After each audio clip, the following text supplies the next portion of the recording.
Welcome, everyone. You're listening to Risky Behavior, where no subject is off limits. Sit back, tune in, and enjoy a beverage with us as we explore controversial issues and answer your health and wellness-related concerns, ranging from nutrition and exercise to sex and prescription drugs. I'm here with co-host Dr. Sweta Chakraborty, who's a national media risk expert, as seen on CNN, the BBC, Fox News, and more.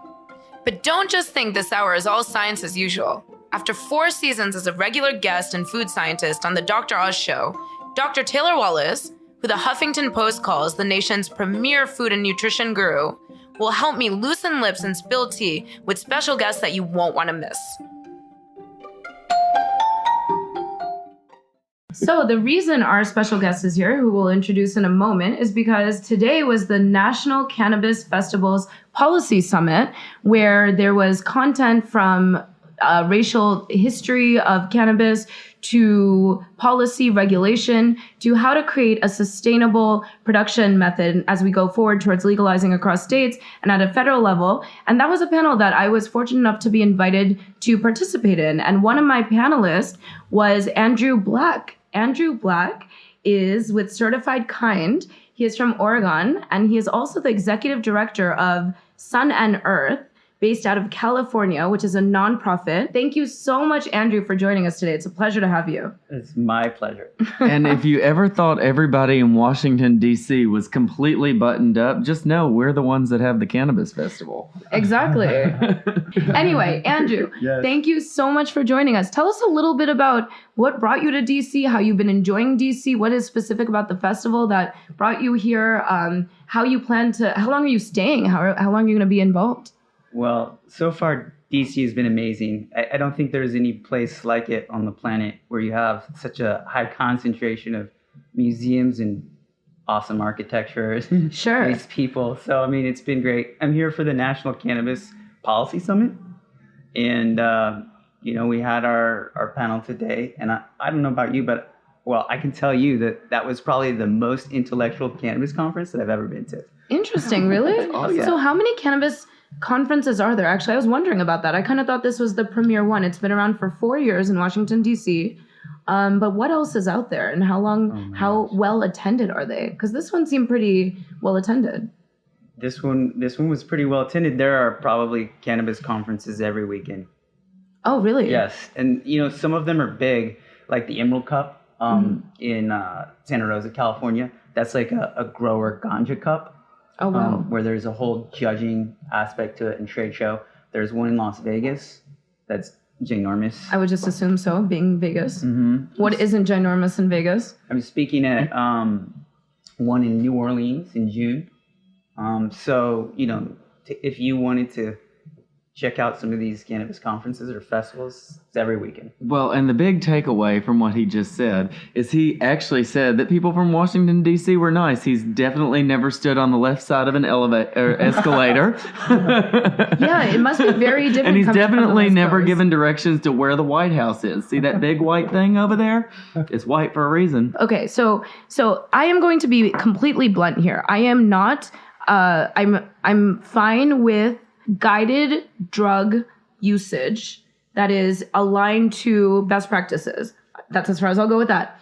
I am not a user of cannabis products. I have learned a lot about it recently. Honestly, I've tried it and it just does not have a good impact. I get the worst effects that you can possibly experience, like anxiety, paranoia, all of it. So I've dabbled in it. I haven't had good effects. Yeah, that sucks for you. Yeah. No, and I know. And everybody keeps telling me I just haven't found the right combination or whatever. Maybe try CBD first and then try cannabis. But I'm curious. Okay, so when you figure it out for you, what is the actual benefits of it? So we, leading up to kicking off this show live, tried CBD hemp oil.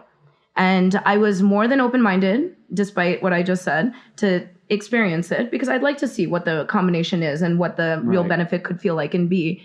That would be a positive one. And so I took a little bit. So did you, Taylor. I took a lot. And our guide here, Andrew, was explaining to us what it is, where it came from, and what's it going to do. So I'm sure I'm still here. I'm talking coherently as far as I can tell. There's no psychoactive impacts that I'm experiencing.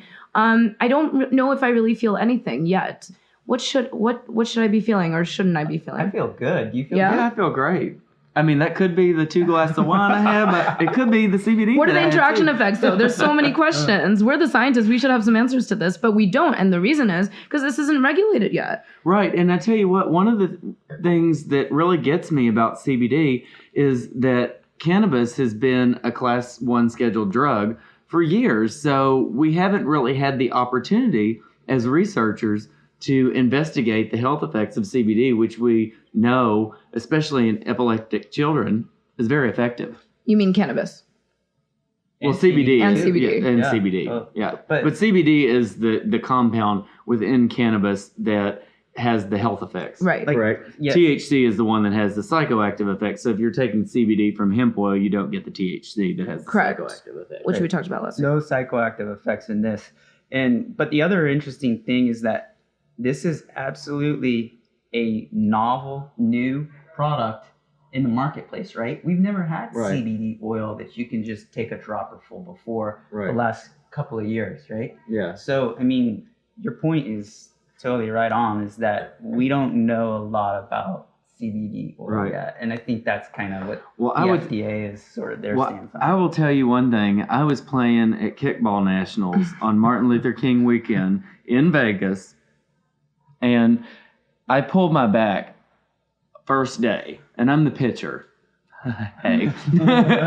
No, seriously, I pulled my back really bad, dove for a ball, and I tell you what, I went to one of the local dispensaries, bought one of these little dropper things of CBD, pure CBD, took a couple dropperfuls of it, and I tell you what, I played awesome the next day. My back was not an issue.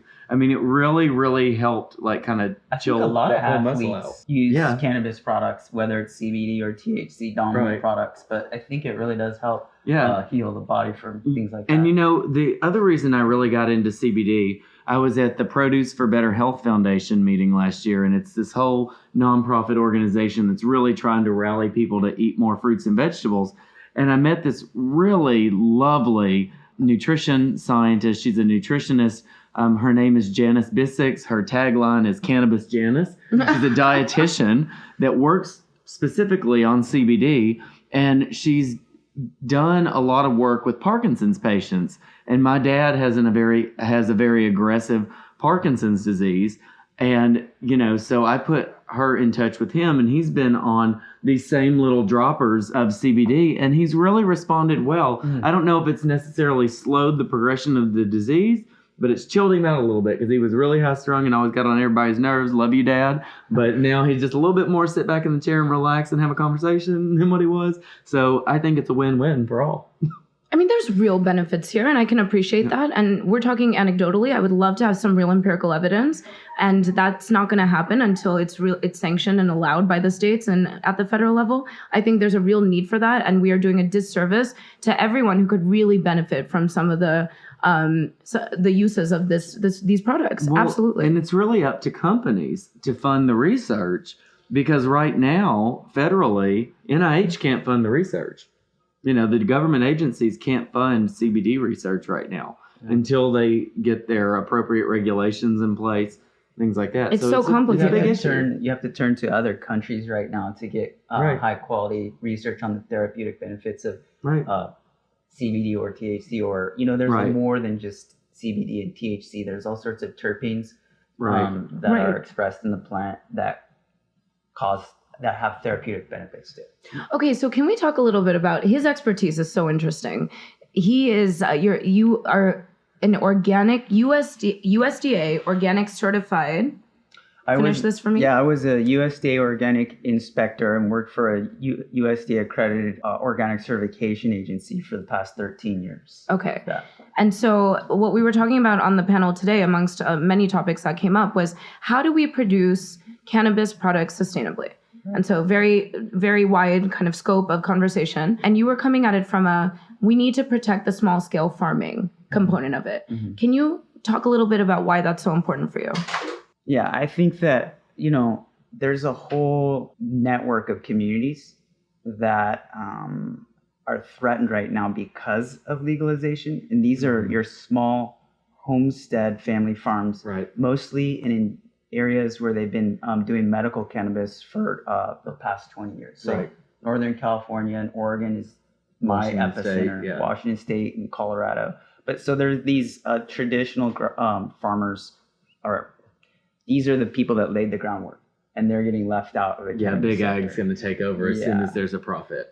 Yeah, and so we're trying to carve out a niche for these farmers to grow uber or ultra organic, sustainable methods, farming methods that work on Right. small scale, so that there's a place for these farmers. Otherwise, What happens to them? It's a tale as old as time. We've seen it time and again, and with so many products. Well, y'all better get some big DC lobbyists on that and shell out some dollars and some PAC funds. And for those of you who don't know what a PAC fund is, that's a political action committee. That's how you donate money to your senator or representative that will push a bill in your favor for giving them a little loose change. So the pharmaceutical companies are against legalization. Well, Mitch McConnell needs some of this. Like, Mitch McConnell, I found some Apex CBD hemp oil that's perfect for you. He's all over that secretly. So, It's not made in Kentucky. It's the stuff that's made in Oregon. So we're going to have to get on that. But, well, that's another thing. I was saying today how you want to just be if you really care about sustainable, make sure you source your products as close to you as possible. But that's not always a luxury that people have. Knowing your farmer, if we all knew our farmer and We trusted agreed our there. farmer, then there would be no need for certification involved. Right. But because, the supply network gets so long, and if you're an end consumer, how do you know that it wasn't sprayed with pesticides or fungicides? And how do you, if you care about, whether it was grown with synthetic fertilizers or organic fertilizers, how would you be able to make that choice? So that's where a third-party certification can help. right. Big pharmaceutical companies, I'm curious about your opinion here, are trying to prevent legalization. They are, I suppose. Well, because they can basically take THC or CBD or whatever, take it through the drug pipeline and make it into a drug, and then they have pretty much exclusive rights over it for a very long time. And so they try to prevent a lot of things. It's very, very common in the dietary supplement industry. Right. Because it's direct competition. These cannabis products would be competition for chemical molecular compounds that the pharmaceutical companies produce. So in a weird way, this is a aligning of big pharma and the small farmers that you're talking about. It's a very strange, complex landscape. Did you see that little ad they had all over Twitter, the Big Pharma that stuff, where you shouldn't allow imported drugs because they're so unsafe from Canada and stuff like that. Yeah, or they're just cheaper than your shit. Right. Ultimately, they're trying to protect their bottom line, and cannabis legalization would hurt their bottom line. Right. And that's it's counterintuitive. Some people at Big Pharma could probably use some of this stuff too. Yeah, there's not very many people trust Big Pharma right now. Yeah. I mean, as a lot of same with tobacco. What did you think about some of the comments that were made earlier today on our panel about how potentially tobacco farmers who have lost a lot of opportunity or have moved on to other crops could then replace or pick up on the opportunity that would be cannabis production? What do you think about that? Well, I think they were talking about it specifically replacing one crop with industrial hemp, right? Hemp, not adult use cannabis or medical cannabis. So not high THC cannabis, but very low THC, high CBD cannabis for industrial hemp. Sure. Right. So I think for now, I think that's a great option for a lot of farms. In fact, we're seeing, last year in the United States, there were tens of thousands of acres in industrial hemp. This year, there'll be over 100,000 acres in my state in Oregon alone, most likely. There's a hemp bubble right now. Well, and you see that a lot in Kentucky. I mean, I grew up on a tobacco farm. Hey, nutrition scientist grew up on a tobacco farm. I didn't know you grew up on a tobacco farm. I grew up on a tobacco farm. Interesting. My family's known for Burley Tobacco in Kentucky, and they sell straight to Philip Morris. And, they're starting to think maybe we should start hemp instead of tobacco. I'll tell you why. Because they're able to get, last year, like $40 a pound for just the biomass. Right. $40 a pound is really high. Some people were able to get $300 a pound for the top flower. It's really... Yeah, it's really, really high right now. But see, what I worry about, and it kind of brings us into this whole discussion we were having before the show on pricing. because once this stuff goes legal and once there's regulations around it, you can ferment CBD, you can synthetically create CBD. We've got hemp farmers in Kentucky that are going to start growing hemp everywhere. You've got cannabis producers in Oregon and Northern California and Washington State that have even went the route of genetically modifying high CBD like plants. And so it's going to really flood the market. And what's that going to do to these, again, small farmers? It's going to really, I think, crush them for the moment because the market's going to be so saturated with CBD. I mean, I can't tell you how many companies come to me every week with like, oh, I've got this grand idea about putting CBD or hemp or THC in something. I mean, it's a pretty common That's thing. amazing. Yeah, that just speaks to it being such a hot trend right now. Yeah. I mean, I was on a farm a couple months ago, and the guy was getting phone calls he got 2 phone calls while I was with him. One from South Africa, the other one from Ireland, trying to see if they could broker a deal for industrial hemp. Right. So this is unheard of. This is a new trend that's sweeping the United States, but not just the United States, the world. Right. And that's exactly what the U.S. is kind of primed for. And then the point I was making earlier today was that there are a lot of methods. What we don't want to see is the cannabis industry fall into the same pattern that has happened so many times over, and the infighting about the method and the production of the product then resulting in increased distrust and misperceptions and erroneous information that's being put out by those who are trying to be winners when there is a market for everyone to have some piece of. And that is something we are in a capitalist society still, and everybody is going to want to maximize their profit. And if there is a demand, there's going to be industrial production of cannabis. So how do we protect those in the small, and they have a right to be players, but then why don't those who are going to be figuring out how to ferment cannabinoids through engineering algae and other yeast, why should they be left out of the opportunity of creating that final product if, once it's regulated, can be certified as safe? And ultimately, what we want is those products to get out to those who want them, those who would benefit from them. Why should any production method be left off the table? I think everybody has a right to play at this point, but we need to do it in a way that is equitable and fair. And ultimately, equitable and fair really kind of stands on the shoulders and kind of steamrolls those that you're concerned about, which I completely appreciate and respect. Historically, that has the small farmers, those who don't have the ability to be able to scale. But if the demand is there, then it would be a disservice to the planet to not scale. Economies of scale would say that in that case, having these small farms all over the place is much worse to create a product that is in such high demand. But we want this product to be in high demand ultimately, right? I mean, don't we? I think it depends on how it's grown. So if you have thousands of small farmers growing hemp and they're doing it in a very conscious way that's not polluting streams, watersheds, or spraying chemicals that affect farm workers or could get on the final product. If it's a responsible way of farming, then that I don't think we need to, for the sake of economy of scale, just have a huge hemp farm in the middle of the United States or something and leave those players aside. Right. And I also think that there's more to what's in like this oil than just CBD, because this is a cold pressed oil. Oh my God, what are you going to tell me is in there? Well, guess what? No, this is it's a full spec. They call, like, right now the term they're using is full spectrum. And there's not just CBD in here, but there's terpenes, other secondary compounds in plants that give it sort of aroma and flavor. And like I was saying earlier, those have therapeutic benefits that we're just starting to learn about. Like, you've probably heard of like linalool as a terpene, or there's one. Lots of flavonoids in there as well. Like things I work with very, very commonly. Yeah.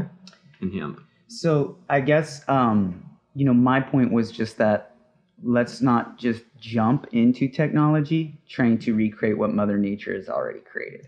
So why isn't that a unique market in itself? The same way artisanal products are really popular across all food products, or generally speaking, isn't there a market for artisanal cannabis products?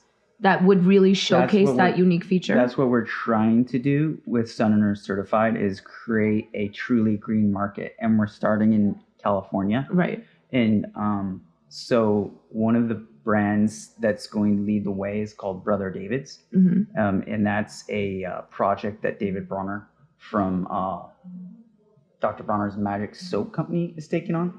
And so they're basically buying cannabis from these small sustainable farms in Northern California. They're like off-grid, growing vegetables and potatoes and lettuce. I'm sure they're just growing hemp up in there in California. And so I know y'all West Coast folks. And so anyway, it's a really cool project because they're actually trying to promote and help these small scale farmers. Right. So in that case, we're trying to create a small niche, right, of artisanally grown cannabis.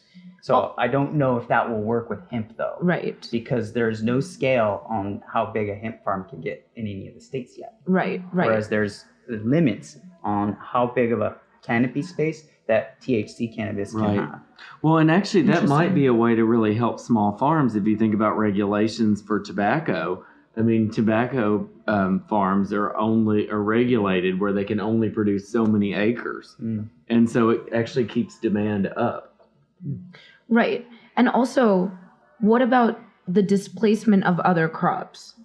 What is your opinion? That's interesting. Because we're not increasing land, right? Like the land, agricultural and farming land has barely increased since the 1900s. And California and Oregon, Washington, that's where all our fruits and vegetables come from. So instead of creating all these fruits and vegetables, they're just going to be rolling blunts up there. I mean, what? So this is an example of misinformation that's out there, because that is a real fear. So a percentage of acreage that's used for tobacco, let's say, which is an example that I compare cannabis to, however accurate that could be, it's still a drop in the bucket in terms of the total acreage used for farming in the United States. Yeah. It's small. I get that. So a fear out there is, oh my God, marijuana is going to take over our fruits and vegetables in the Central Valley of California. Well, I don't think that's going to happen because of the state regulation they have on how big these cannabis farms can be, and also the licensing fees.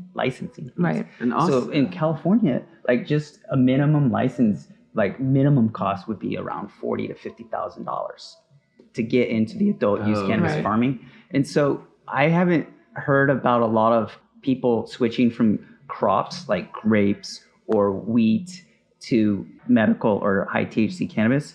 But I have seen and heard that farmers are switching from conventionally grown wheat or cranberries to they want to grow USD organic cannabis or hemp. What's the reasoning there? Because they see it as a market opportunity. Sure. And because they see that, like you said, there's going to be a glut of CBD on the market. And so they're trying to find a niche. Right. Well, all the cannabis, all the hemp is going to be grown in Kentucky now because Mitch McConnell got that under control. Well, that's the thing. What happens when Kentucky picks up the industrial production of cannabis and then just completely destroys California? Places like Switzerland need CBD too. Well, it's so funny growing up in Kentucky, and I think I said this last week. It is so funny to me that hemp was just like marijuana when I was growing up as a kid. Right. But now that Mitch McConnell says it's okay, everybody's going to grow cannabis. So forget what your Southern Baptist Church says. Cannabis is good now. So who would have thought Mitch McConnell, Big Pharma, and the small farmers have something in common? What is that thing? Everybody can chant hemp at the same time. Yeah. So I have one question on the CBD thing, because I do a lot of work with the alcohol and particularly the beer industry, and they're very worried about, particularly with marijuana, not necessarily CBD or hemp, any type of synergistic effect, or for instance, when you smoke pot, it could enhance the effect of alcohol. And I don't know, I feel pretty good right now. I don't know whether it's the wine or the CBD, or maybe it's a mixture and really took it up. So I thought I'd just ask the question. I think there's a combination of company, ambiance, wine, Walker Black. So CBD. is that little CBD oil that I just took with my glass of wine? Is that why I'm feeling so good? Maybe. I mean, are your hands tingling a little bit? No, not my hands aren't tingling a little bit, but We do not recommend trying this at home.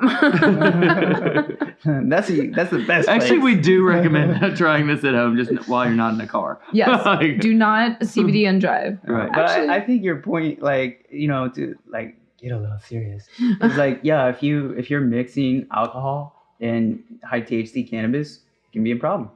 If Right. you take too much, then you can feel paranoid. Right. And not have a good So experience. you can get too much CBD. I didn't realize that. Oh, I was thinking more THC. I Oh, don't more know about THC. You can definitely get paranoid with THC. Yeah, I mean, I think that has And from a been nutrition perspective, you eat a lot of pizza, so it's probably not that right. great of And an there's the idea all whole time. the munchies thing is for real too, right? No, these things have been, even though we haven't been able to research them in the way that we've wanted to or should be able to, it's been well documented. We know the benefits, we know the risks associated with it. All of these things anecdotally are, and there's centuries of evidence that has built up on this. So that's fair enough. And a lot of this is kind of even just word of mouth that we're passing along.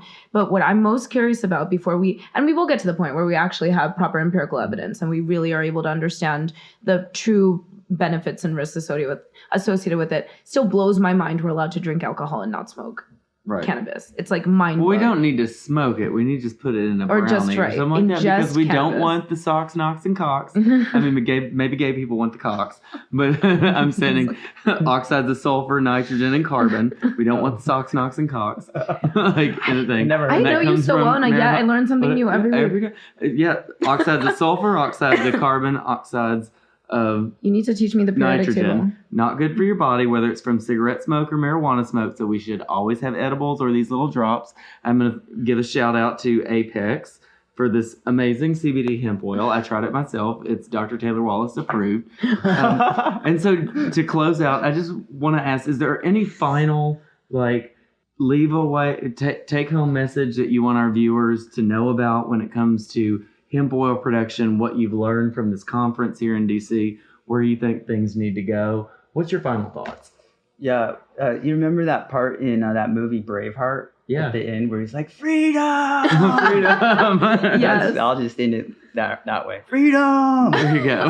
There you go. Watch this space. See where we are talking about this in 5 years, 10 years. It's going to be a very different discussion, very different landscape. We'll be arguing over who is able to produce the most and why they should benefit from that. And you know what, honey? Mitch McConnell will probably still be here. Yeah. He's going nowhere. He's going Somebody's nowhere. propping him up. Somebody's just going to wear him as a I costume. think they just plasticize him like they do them bodies exhibits in Vegas.